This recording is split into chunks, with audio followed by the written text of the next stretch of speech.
အားလုံးမင်္ဂလာပါဒီနေ့ရက်ပေါင်း130ဆိုတဲ့ခေါင်းစဉ်နဲ့အနည်းငယ်ခွန်အားပေးဝင်ငါလိုပါတယ်ရွေးချယ်ထားတဲ့ချမ်းချက်လေးကတော့ဟေပြဲဩဝါဒစာခန်းကြီး30ငွေ25ဖြစ်ပါတယ်ဆိုတော့ရက်ပေါင်း130ဆိုတဲ့ခေါင်းစဉ်ပြောလို့ကိုဗစ်-19 ကြောင့်ကျူလုံနေရတာကိုဟောမလို့မဟုတ်ပါဘူးဒီနေ့ဟောကြားမယ့်အကြောင်းလေးကဟေပြဲခန်းကြီး30ငွေ25ဘုရားသခင်နှုတ်ကပတ်တော်ဟောကြားဝင်ငါမှာဖြစ်ပါတယ်လူချို့တို့၏ထုံးစံရှိသည့်အတိုင်းအချင်းချင်းစီဝေးခြင်းမှုကိုမရှောင်လွှဲကြနှင့်အချင်းချင်းတို့ကိုတိုက်တွန်းနှိုးဆော်ကြလော့ကာလအချိန်ရောက်လူနီးသည်ကိုထောက်သဖြင့်တာ၍ကြိုးစားကြလော့ဆိုလူတို့၏ထုံးစံရှိသည့်အတိုင်းအချင်းချင်းစီဝေးခြင်းအမှုကိုမလွဲရှောင်ကြနဲ့လို့တမန်ကျမ်းစာမှာသင်ကြားထားပါတယ်ဒါပေမဲ့ဒီလို pandemic အချိန်ကြီးမှာဆိုလို့ရှိရင်အချင်းချင်းစီဝေးပြုဖို့အလုပ်ဆိုတာမလွယ်လာပါဘူးတချို့နိုင်ငံတွေမှာတော့ဘုရားကျောင်းတွေဖွင့်ခွင့်ရပြီမဲ့တချို့နိုင်ငံမှာတော့ဘုရားကျောင်းတွေကပိတ်ထားစေပါဒါကြောင့်ဘုရားကျောင်းဖွင့်လို့ရတဲ့ဘုရားကျောင်းရင်ပိတ်ထားတဲ့ဘုရားကျောင်းရင်ဆိုတော့ဘုရားကျောင်းနှမျိုးပဲရှိတယ်လို့ဒီ pandemic အချိန်မှာပေါ့နော်နှမျိုးပဲရှိတယ်လို့ဒီသင်္နာတယောက်နဲ့ကျွန်တော်နောက်ပြီးပြောပါတယ်သူကလည်းပြောတယ်ဆရာအဲ့ဒါဆိုလို့ရှိရင်ခရစ်ယာန်လည်းနှမျိုးပဲရှိမှာပေါ့နော်တဲ့ဘုရားကျောင်းတက်လို့ရတဲ့ဘုရားကျောင်းတက်လို့ရတဲ့ခရစ်ယာန်နဲ့ဘုရားကျောင်းတက်လို့မရသေးတဲ့ခရစ်ယာန်ပေါ့နော်မရနိုင်သေးတဲ့ခရစ်ယာန်ပဲဖြစ်မယ်နှမျိုးပဲရှိတယ်လို့ပြန်ပြောကြပါတယ်ဆိုတော့ဘုရားကျောင်းတက်လို့ရတယ်မရတယ်ဆိုတဲ့အကြောင်းအသေးစိတ်စဉ်းစားလိုက်မယ်ဆိုလို့ရှိရင်ကျွန်တော်တို့အပေါ်ယံတိနားလေထားတာတဲ့ပို့ပြီးတော့အတိတ်ပဲရှိပါတယ်ဆိုလိုတဲ့သဘောကဥမာဘုရားကျောင်းတက်နိုင်ခွင့်ရှိရတာနဲ့မတက်ဘူးဆိုလို့ရှိရင်ကျွန်တော်တို့ဘုရားသခင်မိန့်တော်မူထားတဲ့အချက်ကိုဟလာနာထောင်ခြင်းမရှိတာဖြစ်တဲ့အတွက်ကြောင့်ဒီအပိုတစီလို့ခေါ်တဲ့မိမိရဲ့ယုံကြည်ခြင်းကိုစွန့်ပစ်တဲ့အထိတောင်မှပြောမယ်ဆိုလို့ရှိရင်ပြောလို့ရပါတယ်အဲဒီလိုပဲဒီဘုရားကျောင်းတက်ခွင့်မရသေးဘဲနဲ့ကျမ်းမာရေးဌာနတို့ဘာလို့ပေါ့နော်နိုင်ငံတော်အစိုးရရဲ့ဥပဒေတွေပေါ့ကနေတော့ဘုရားကျောင်းတက်လို့တက်ခွင့်မပေးသေးဘဲနဲ့သွားမယ်ဆိုပြန်လို့ရှိရင်လေဒီစကားနားမထောင်တဲ့တရားဥပဒေစကားနားမထောင်တဲ့ပုံကံတဲ့သူတွေပေါ့နော်အဲ့လိုဖြစ်နိုင်ပါတယ်ဒါပေမဲ့ဒီနေ့အခြေအနေမှာကျွန်တော်ကဒီဘယ်သူကပိုပြီးမှန်တယ်ဘယ်သူကပိုပြီးမှားတယ်ဆိုတဲ့အချက်တွေကိုဆွေးနွေးဖို့ရည်ရွယ်ချက်မရှိပါဘူးဒါပေမဲ့ဒီခရိယန်တို့ဒီအချင်းချင်းစုဝေး၍ဝတ်ပြုခြင်းမှုကိုမပြတ်ကွက်တင်ကြောင်းနောက်ခရိယန်တို့၏ထုံးစံတိုင်းတနေ့ကလေးနေ့စဉ်အတူတကွဝတ်ပြုခြင်းမိတ်ဆွေဖွဲ့ခြင်းဒီဆိုချီးမွမ်းခြင်းဆုတောင်းပဌာနာပြုခြင်းနှုတ်ကပတ်တော်လေ့လာခြင်းအစရှိတဲ့အချက်တရားဒီကျွန်တော်တို့ရဲ့ခရိယန်အသက်တာမှာအင်ပတန်အရေးကြီးတဲ့အချက်တွေဖြစ်ကြောင်းတော့ဒီနေ့ရွေးချယ်ထားတဲ့ကျမ်းချက်ဟေပြဲဩဝါဒစာခန်းကြီး30:25အဖြစ်ကိုအားပေးဝင်ကားလိုတာဖြစ်ပါတယ်ဆိုတော့ဓမ္မဟောင်းကာလခေတ်ကာလမှာကြည့်မယ်ဆိုလို့ရှိရင်ပြည့်ထန်တဲ့ဥပဒေတွေရှိပါတယ်ဒီကျွန်တော်တို့အခုမျက်မှောက်ခေတ်ဒီကျေးဇူးတော်ကာလခရိယန်တွေကတော့ဒီတနင်္ဂနွေနေ့မှာဘုရားကျောင်းတက်ဖို့ကိစ္စကိုဒီဓမ္မဟောင်းကာလအချိန်တွေလောက်အလေးနဲ့မထားလာကြတော့ပါဘူးပေါ်ရော်လာကြတာကိုတွေ့ရှိရတယ်တချို့လဲဘုရားကျောင်းကိုသွားခြင်းတဲ့ဘက်မှာသွားတတ်ကြတယ်ဘုရားကျောင်းရောက်ပြန်တော့လဲစိတ်ကဘုရားဝတ်ပြုဖို့အထက်မှာမရောက်ဘူးဒါပေမဲ့ဘုရားကျောင်းသွားတာမကောင်းဘူးလားဆိုလို့ရှိရင်တော့ကောင်းပါတယ်မလာတာတဲ့ဆာလို့ရှိရင်တော့ဘုရားကျောင်းမသွားတာတဲ့ဆာလို့ရှိရင်တော့သွားတာကောင်းပါတယ်ဘ ရားဝိမပြုတာထက်စားလို့ရှိရင်တော့ဝိပြုတာကောင်းပါတယ်ဒါပေမဲ့ကျွန်တော်ပြောချင်တာကျွန်တော်တို့တွေဟာဒီဖျားတနင်္ဂနွေနေ့ဖျားသခင်ဝိပြုခြင်းနဲ့ပတ်သက်လာလို့ရှိရင်ကျွန်တော်တို့ကဓမ္မဟောင်းကာလများထက်အများကြီးပေါ်ရလာတယ်ကျေးဇူးတော်ခေတ်ကာလသူများဟာပေါ်ရလာတယ်ဆိုတဲ့အကြောင်းပြောချင်တာပါ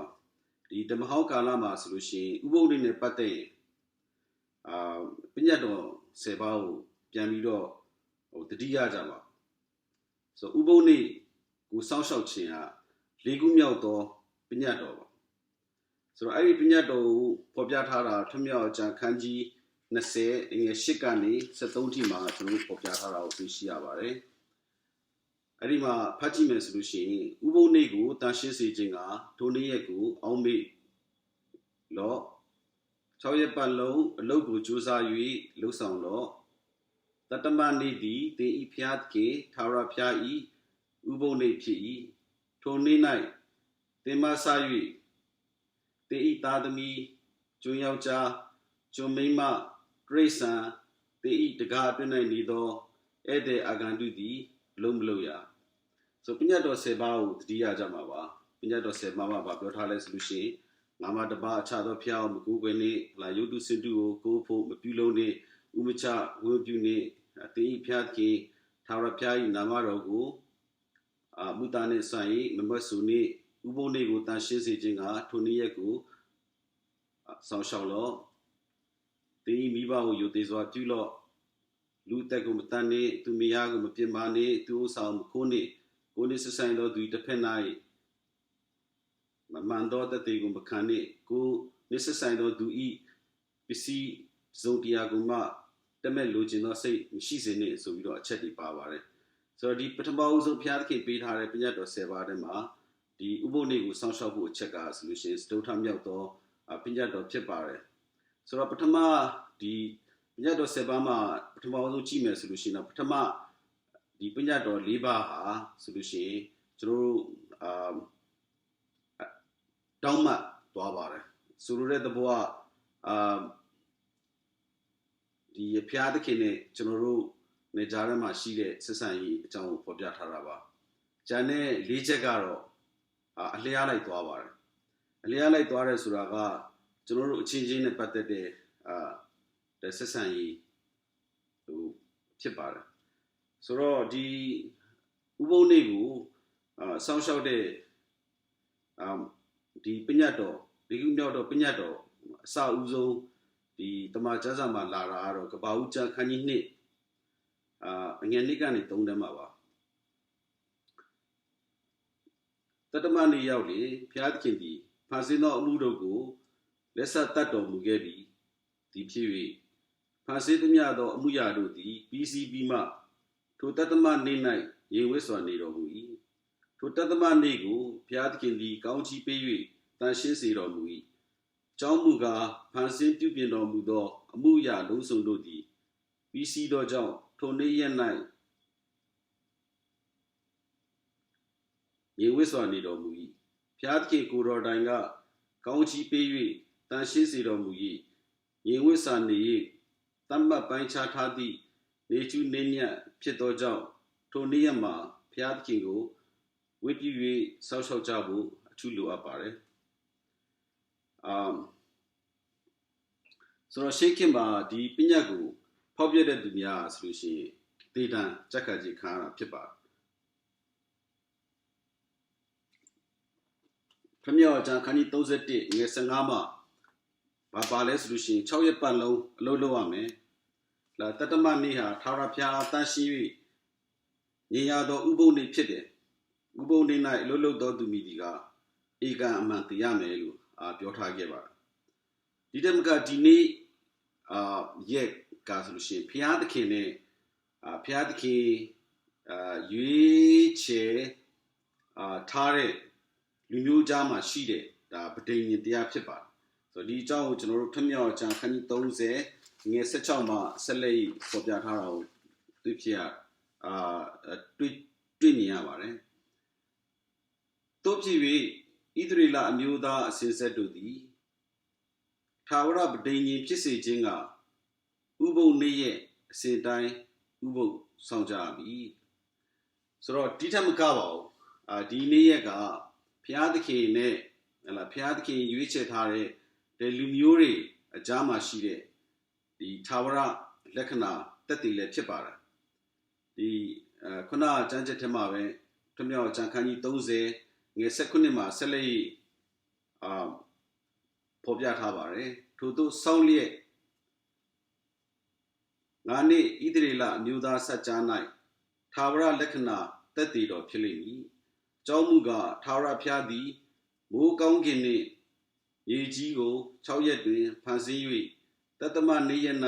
ငြိမ်ဝတ်စွာနေလျက်အားဖြည့်တော်မူသည်ဟုမောရှေအားမိန့်တော်မူ၏။ဆိုတော့ဒီသခင်ယေရှုခရစ်တော်ရဲ့ပေါ်လာပြီးတဲ့အချိန်ပေါ့နော်ဓမ္မတိကာလရောက်တဲ့အချိန်မှာဆိုလို့ရှိရင်တော့ဒီစုံလင်ယေရှုခရစ်တော်ကြွလာပြီးဖြစ်တာလောကကိုကြွလာပြီးဖြစ်တဲ့အတွက်ကြောင့်ပညတ်တော်များယေရှုတော်တရားအဖြစ်စုံလင်ခြင်းဖြစ်လာပါတယ်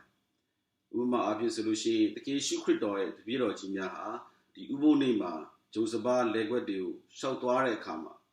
ဒီသူတို့ဆံွက်ဟိုဘိုက်စားတာပေါ့နော်ဆံကတဲ့ကြောင့်စဘာအသီးနှံစွပ်ပြီးစားကြတယ်ဆိုတဲ့အကြောင်းရှင်မဿဲခန်းကြီး7အစပိုင်းမှာဖော်ပြထားပါတယ်တကယ်တော့ဒီဥပုသ်နေ့ကိုချိုးဖျက်မှုတစ်ခုပါဒါကြောင့်ဒီပါရီရှဲဘာသာရေးဆရာများဒါသူတို့ဝေဖန်ကြပါအဲ့လိုဝေဖန်တဲ့အခါမှာတကယ်ရှိခရစ်တော်ဖျားဒီရှင်မဿဲခန်းကြီး7ငယ်6မှာဘယ်လိုပြန်ပြောထားလဲဆိုလို့ရှိရင်ငါဆိုဒီကဤရ၌ဗိမာန်တော်ထက်တာ၏ကြီးမြတ်သောအရာရှိတယ်လို့ဆိုခဲ့ပါဆိုလိုတဲ့သဘောကဒီကိုဆိုလိုခြင်းဖြစ်ပါတယ်ဒီနေရာမှာဖျားမင်းတို့သင်တို့ဒီဥပုသ်နေ့မှာလူသားတို့ဒီကိုးကွယ်နေကြတဲ့ဖျားသခင်သခင်ရှုခရစ်တော်ဟာဒီရမှာရှိနေပြီလို့ဆိုလိုခြင်းဖြစ်ပါတယ်ဒါကြောင့်ဒီရှင်မဿဲခန်းကြီး7ငယ်8မှာဘုရားရှင်ကဒီလူသားဒီဥပုသ်နေ့ကိုဆိုရတယ်လို့မိန့်တော်မူခဲ့တာဖြစ်ပါတယ်ဆိုတော့တကယ်ယေရှုခရစ်တော်ရှင်ပြန်ထမြောက်ပြီးတဲ့နောက်ဒီဂျေဇုတော်ခေတ်ကာလဒီပထမရာစုနှစ်တွေမှာကြည့်မယ်ဆိုလို့ရှိရင်ဒီရှေးဥကာလတပည့်တော်ကြီးများဘုရားရှင်ဤတပည့်တော်ကြီးများဟာဒီတကယ်ယေရှုခရစ်တော်ရှင်ပြန်ထမြောက်သောနေ့ကိုတကယ်ဖျားနေ့လို့သတ်မှတ်ပြီးပတ်စဉ်ဝိပုကိုးကွယ်ခြင်းများကိုဒါပြုလုပ်ကြပါတယ်ဒါဥပမာအားဖြင့်ဒီတမန်တော်ကြီးရှင်ပေါလုနဲ့ရှေးဥကာလတပည့်တော်ကြီးများဟာဒီပထမနေ့မှာအမြဲတမ်းစုဝေးဝိပုကြတယ်ဆိုတော့တွေ့ရှိရပါတယ်တမန်တော်ကျမ်းခန်းကြီး20ငယ်9မှာပထမနေ့၌မုံကိုဖဲ့ခြင်းကစီဝေးကြသောအခါခုဖော်ပြထားပါတယ်ဗျာဒိတ်ကျမ်းခန်းကြီး1ငယ်10မှာလဲတပည့်တော်ကြီးတမန်တော်ကြီးရှင်ယောဟန်နေပြီးတော့ဒီသခင်ဖျားနေ့၌ဝိညာဉ်တော်ကိုခံရတယ်လို့ပြောထားခဲ့ပါတယ်ဆိုတော့ဒီကြားချက်တွေကိုကြည့်တဲ့အခါမှာဆိုလို့ရှိရင်ဥပုသ်နေ့ဟာဒီပထမနေ့သခင်ရှုခရစ်တော်ပေါ်ထွန်းပြီးတဲ့နောက်မှာဆိုလို့ရှိရင်သခင်ရှုခရစ်တော်ရှင်ပြန်ထမြောက်တဲ့နေ့ကိုအမိပြု၍ပထမနေ့မှာလည်းဝတ်ပြုလာကြတယ်ဆိုတော့ကျွန်တော်တွေ့ရှိရပါတယ်ဒီဟေဘဲကျမ်းခန်းကြီး10ငယ်25မှာတော့ခဏဖတ်ပြတဲ့အတိုင်းပါပဲလူချို့တို့၏ထုံးစံရှိသည့်အတိုင်းအချင်းချင်းစည်းဝေးခြင်းအမှုကိုမရှောင်လွှဲကြနှင့်အချင်းချင်းတိုက်တွန်းလို့ဆိုကြလောကာလအချိန်ရောက်လူနီးပြီကာလအချိန်ရောက်လူနီးသည်ကိုထောက်သဖြင့်တာရည်ကျူးစားကြလို့မိထားချက်ကိုကျွန်တော်တွေ့ရပါတယ်ဒါကြောင့်ဒီဖျားကြောင့်တက်ချင်းဟာဆိုလို့ရှိရင်ခရိယံအသက်တာမှာအင်ပတန်အရေးကြီးပါတယ်ဘာဖြစ်လို့လဲဆိုလို့ရှိရင်အသင်းတော်အဖြစ်ဘုရားသခင်ပြုသောအရာမြောက်များစွာရှိပါဆိုအဲ့ဒီမြောက်များစွာရှိတဲ့အထက်မှာဒီပေါ့နော်အများသိတာထင်ရှားနိုင်တဲ့အချက်တွေဆိုလို့ရှိရင်ဒီဝိညာဉ်ရေးမှာစောင့်ရှောက်ကာကွယ်စောင့်ရှောက်မှုခံရခြင်း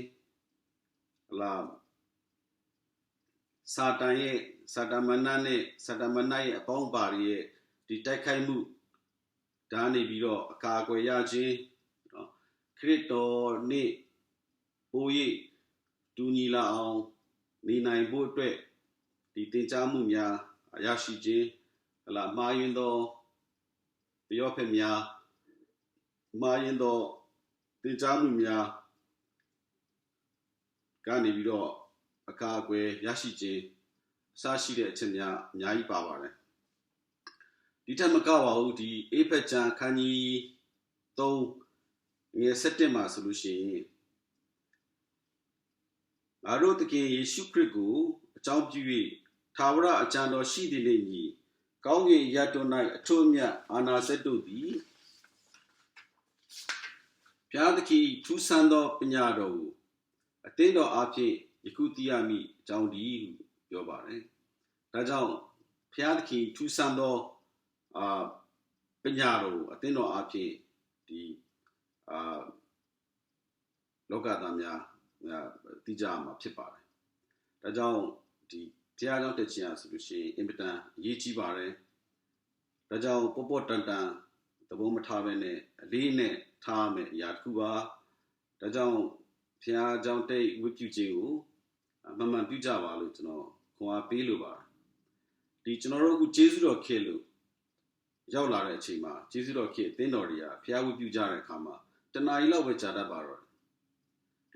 The Bama, Tanai, Deva. So the Bama Tanai Suro, Tanima, La, Toya Chosen Gau, Kuninesa. So Gaza leader the Ma Salinai, ya. So Tani Luma, Gaza Lee, Tatama Salinai, Deva. Era solution, era who the Tene Nayu, Chausen and Yauji. So Naiba, don't tea, necessity, that the Nazakune, Naiva, Satan at the Oriam Mobile, say holding a cake really done at Twitter. That's how the Daisy now got that the Mariva Pani. So around Napome, solution, a la Nassalina general Jansaji. No, the Salina Jansaji solution, Palauya Lesuro, Yapon Piatos a Yavar, Diatino, you should have a council liver. So, Wigadiani, at that house at tea, Mapjemaque, Teddy to the pepper. So, Kabajamai. Tuga the town Sishi ga the Totare, Lurie Teta, Nangani Teta, Dema solution, Yama Bida, the Teta Sano Ga solution, and Muda Chauseli Dadama Chow, Mud me, Chausa Shitadama Kune, Piamia, Chausa Chow, Dadama Shipchibar. Kana Chause network has a prayer regular. So I'm wigging a video, Kukurane, a Piajan Tualu, Lembachina. So Miba Tuama than Kuatuama. So by the Nichause network, the Piamia the Boa, CB eligible Timare. So Lutiaga. The Nima, Shinai 8. Shinai 8 is the Kajaro, the Nia Domutable. No? Tajao, the Nippon Chause, Didware Kama Solushi, Nippon Chause Didware Kama, Lutiaga, to Ada, and Nenese. Kibar. Ailove, Lutiaga, the Nishinai, a Lolo de Solushi, Nippon Nasema, to attack Chelsea, Peter Chima, to Lolo de Chia, Nippon Naseva. That's general attack Chelsea, Pilar Chima, a la general 8 Chia, and in the say,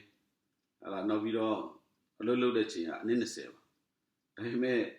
a Wigariani video, attack Chelsea, Peter T. A general Piajon Debido, Piatki, with you get a Chia solution, Yapon, Tia Doze Shiba. တိုးတောင်းလာတဲ့ဘဝအချိန်လေးပါပိုပြီးတိုးတောင်းလာတဲ့အချိန်လေးတောတွင်းမှာဒီပိုပြီးတိုးတောင်းတဲ့အချိန်လေးနည်းနည်းလေးပဲရက်ပေါင်း130ပဲရှိတယ်ဆိုတော့ကျွန်တော်တို့တွေ့နိုင်ပါတယ်ဒါကြောင့်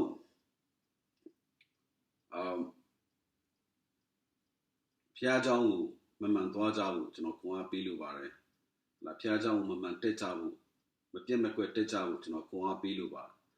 ဒါပေမဲ့ဖျားเจ้าမပြတ်မကွက်ပဲတက်နိုင်တဲ့သူဆိုတော့မရှိပါဘူးဒါပေမဲ့ခွန်အားပေးလိုတာပါကျွန်တော်တို့ငငယ်ရဆိုလို့ရှိရင်လာဖျားเจ้าတက်ပြီးတာနဲ့ဒီခြံစည်းကိုကြော်သွားတယ်ကျွန်တော်တို့ဖျားเจ้าရဲ့ဘေးမှာရုပ်ရှင်ရှိတာခြံစည်းကိုကျွန်တော်တို့ကြော်သွားပြီးတော့ဟိုဘက်မှာရုပ်ရှင်ကိုရောက်သွားတာလို့လက်ဖေးရည်ဆိုင်ရောက်သွားတာလို့ရှိပါတယ်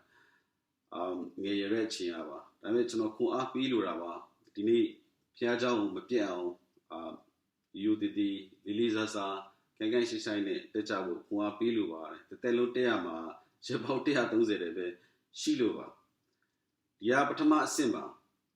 အဲ့ဒီအဆင့်ပြီးတဲ့အခါမှာဆိုလို့ရှိရင်ကျွန်တော်တို့တနင်္ဂနွေနေ့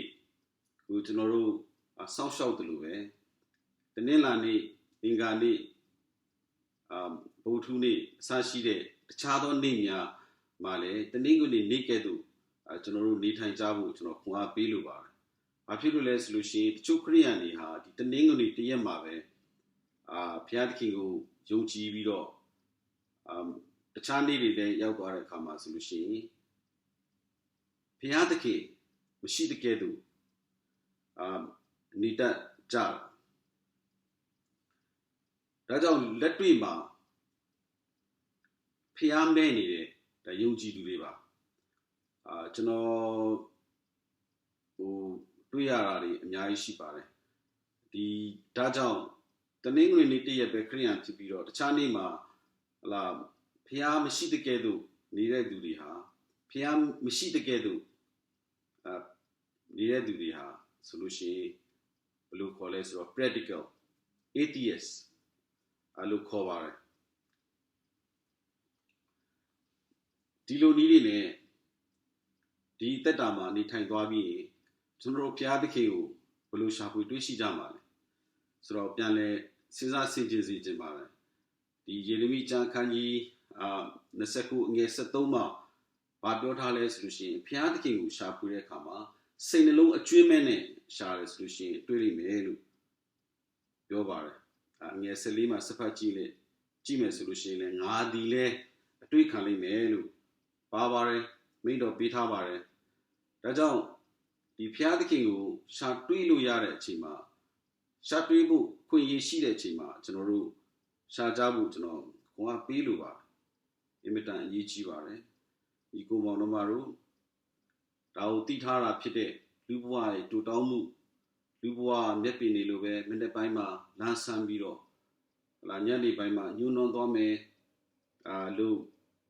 ပြောထားတဲ့စာနန်ဆရာစာနန်ချခန်းကြီး90ငယ်7မှာသူဘာထပ်ပြောထားလဲဆိုရင်ကျွန်ုပ်တို့သည်ပညာတရားကိုနှလုံးသွင်းမိမိအကြောင်းကိုယ်နေ့ရဲ့ကာလကိုရည်တွက်နိုင်ခြင်းကသွန်သင်တော်မူပါလို့စာနန်ဆရာကဆုတောင်းခဲ့ပါတယ်ဆိုတော့ဘုရားသခင်ကိုနေ့စဉ်တိုး၍တည်ကျွမ်းလာနိုင်ဖို့ဘုရားသခင်ရဲ့နောက်တော်ကိုလိုက်လာနိုင်ဖို့ဘုရားသခင်နဲ့တူညီလာဖို့ဘုရားသခင်ကိုကြောက်ရွံ့ဖို့ဘုရားသခင်ရှိတော်မှာတွာလာ၍စုံလင်ခြင်းရှိဖို့ဘုရားသခင်ကိုစိတ်နှလုံးအကျွမ်းမဲ့ရှာဖွေလာနိုင်ဖို့ပညာတရားကိုနှလုံးသွင်းလာနိုင်ဖို့ဒီကိုနေရမယ့်နေ့ရက်ကာလတွေကိုရည်တွက်ပြီးတော့သက်ရှင်လာနိုင်ဖို့ဆိုတာမလွယ်ပါဘူးဒါကြောင့်ဒီနေ့ခွန်အားပေးလို့တဲ့အချက်ကဘာလဲဆိုလို့ရှိရင်မိမိရဲ့နေရမယ့်နေ့ရက်ကာလများကိုရည်တွက်ပြီးတော့အသက်ရှင်ကြဖို့ဖြစ်ပါတယ်မိမိနေရတဲ့နေ့ရက်ကာလတွေမှာဆိုလို့ရှိရင်နေ့ရက်တိုင်းတနင်္ဂနွေနေ့တရက်တည်းခရိယာမဟုတ်ဘဲနဲ့နေ့ရက်တိုင်းမှာဘုရားသခင်ကိုဝိပုကိုးကွယ်တဲ့ခရိယာများဖြစ်ကြဖို့ဘုရားသခင်ရဲ့နှုတ်ကပတ်တရားတော်ကိုနားထောင်ပြီးတော့ဘုရားသခင်ရဲ့နှုတ်ကပတ်တရားတော်အတိုင်းတနင်္ဂနွေနေ့တရက်တင်တာမကပဲ နေ့ရက်တိုင်းမှာသက်ရှင်နိုင်သောညီကိုမောင်နှမများဖြစ်ကြပါစေလို့ဆန္ဒပြုရင်ဖြင့်ဒီဝေငှမှုကိုညီကုန်းချုပ်ပါတယ်ဘုရားသခင်အားလုံးကိုကောင်းချီးပေးပါစေအာမင်